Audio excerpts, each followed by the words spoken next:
This video is very much significant because we are already facing a lot of news about the tariffs imposed on the Indian's economy, India's export to the US. It's around 25% that US administration is already announced, and there would be some penalty as already stated by the US administration.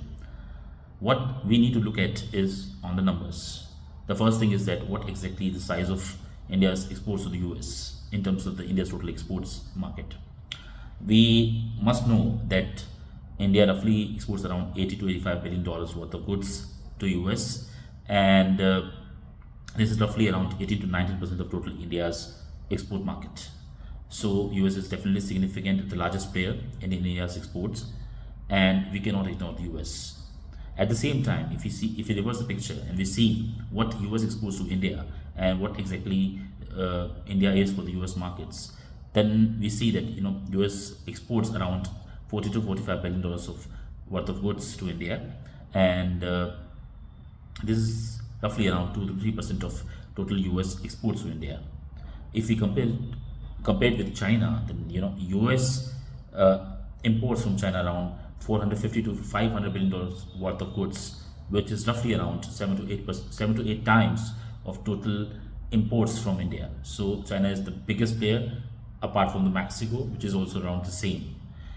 For US, major players from where it imports are Mexico, China, Canada, and some of these the other countries.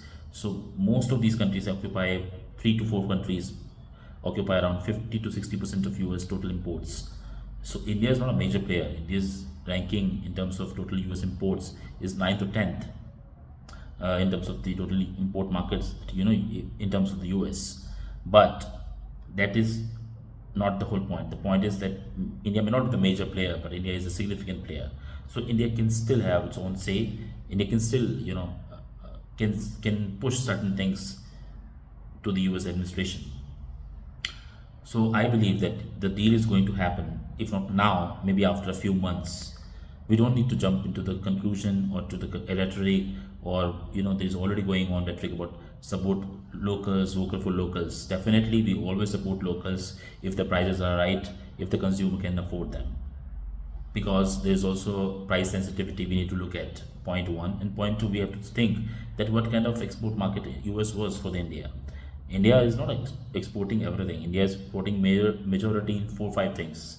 You can say about gems and jewelries, number one. Number two is pharmaceuticals. Number three is clothing, trading. And number four is auto parts. And these are the kind of things that India is exporting to the US. If you come to gems and jewelries, definitely if Indian jewelers are not able to export to the US, it is not going to happen immediately that those jewelers would get buyers from Indian markets, because jewelry is already very expensive. Gold rates are all-time high. It's not going to happen very soon that Indians would be buying gold. Definitely, it may see some downturn or some downward trend towards gold prices, definitely. And those who are wishing to buy gold maybe see some downward trend towards Diwali this year. But other things like pharmaceuticals, definitely pharmaceutical prices, pharmaceutical is not going to get buyers immediately from Indian users, Indian consumers, because who uses pharmaceuticals? People who are ill, right? But India is already a big market for them, and people are already getting the medicines. It is not that the people are not getting the medicines. So the people would consume more medicine only when they are ill, when they are diseased. They have a disease, but it's not going to happen immediately, and definitely we cannot think that more people to go ill in India. This is not the right thing and right approach and right strategy. So now come to the other things like auto parts and clothing. Definitely Indian consumer might buy some more clothing and might buy also new cars, definitely then giving fillip to the auto part markets. It may happen, but again, it is not going to happen immediately. It is going to happen gradually. So I would say that for India, it's going to be a little challenging task to get the consumers for those upper hand things that I already talked about. And some of the India's export is going to be taken over by some other countries. So 5 to 10%, even if shifts to some other countries, and even we still retain 10% of total exports to what US, if not 18 to 19%, still it's a big significant downward trend, and this can impact the overall GDP around 0.5%, 0.25%. I don't know the exact number, specific number, but this is what I'm saying as per the rough estimates. So we must enter into some kind of trade deal with the US. This is the call, this is the demand, not at the cost of our sovereignty, not at the cost of our national interest, but definitely for our national interest, not at the cost of it. So we need to convince US somehow. Yes, it will take some time, because US is also understanding India is not a normal player to left out. Definitely US would also be thinking about it, and there would be some time. Maybe India has to give some, you can say something to the US to consider, if not anything, everything. Maybe India can buy certain things from US, so that the US can consider giving some relief to the India. It's a very balancing on the tightrope. It's not that easy, but that's what a diplomat made for. They need to open all the diplomacy channels and get the deal done through. Apart from it, and apart from all these things happening, what about the support locals, vocal for locals, and all those things?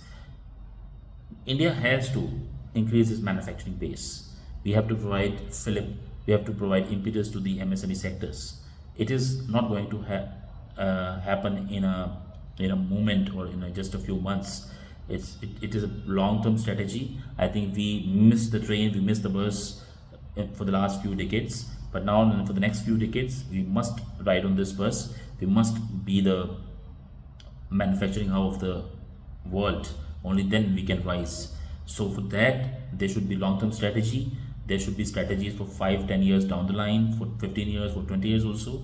We need to not just give impetus to the companies, but we have to create an environment also. We have to create public spaces. We have to create places where these manufacturers can install their facilities, and around that, the people can live, the workers can live.